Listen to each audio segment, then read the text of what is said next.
ये सरकार युवा विरोधी सरकार है।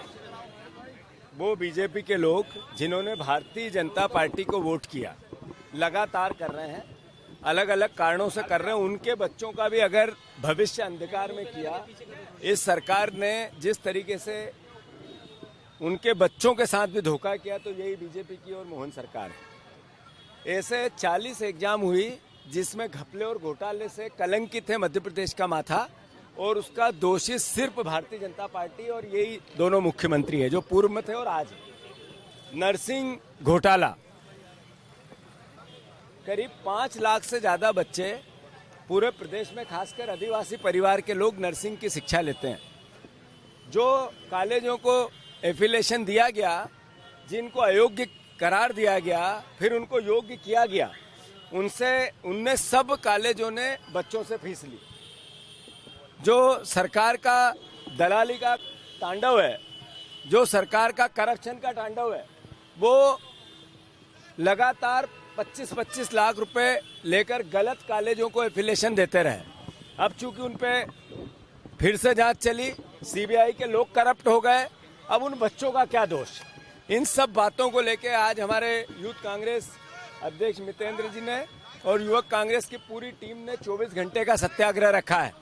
हम मांग करते हैं कि विश्वास सारंग, जिसके समय पे ये घोटाला हुआ, नैतिक दायित्व के साथ साथ सीबीआई उनके जांच के घेरे में ले। उनका जो उस समय का स्टाफ था गुप्ता, उसके और उस समय के नर्सिंग के एफिलिएशन देने वाली जो कोर टीम थी, जिसके रजिस्ट्रार और चेयरमैन थे, उनके और उनके कॉल डिटेल चेक किए जाए। साथ ही साथ उस समय जिस समय ये घपले और घोटाले हो रहे थे, उस समय जिन जिन कॉलेजों को मिनिस्टर की सहमति से दिया गया, तो विश्वास सारंग को भी जांच के घेरे में लेना चाहिए, उनके पीए को भी लेना चाहिए। मोहन सरकार अगर ईमानदारी से जांच चाहती है और दोषियों को सजा देना चाहती है, तो इसी वक्त विश्वास सारंग का इस्तीफा होना चाहिए। और साथ ही साथ जिस तरीके से हर एग्जाम्स और पेपर में कोई सी भी नियुक्तियों में घपले और घोटाले का इतिहास रचा जा रहा है, बीजेपी उसका एक बड़ा करप्ट चेहरा बन गया है।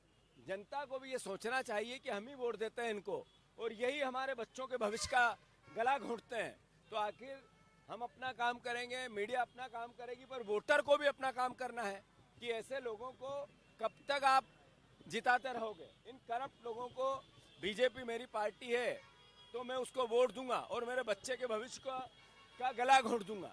तो ये कब तक विचार नहीं आएगा परिवारजनों में? मैं उनसे भी प्रार्थना करता हूं कि इसका विरोध करें। ये लगातार चलने वाली एक फेरिस्ट है जब तक कि ये विश्वास सारंग का इस्तीफा नहीं हो जाता।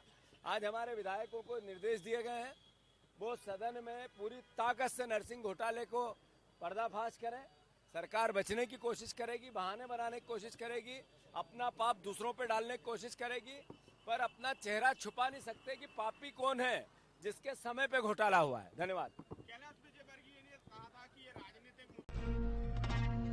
हमसे जुड़ने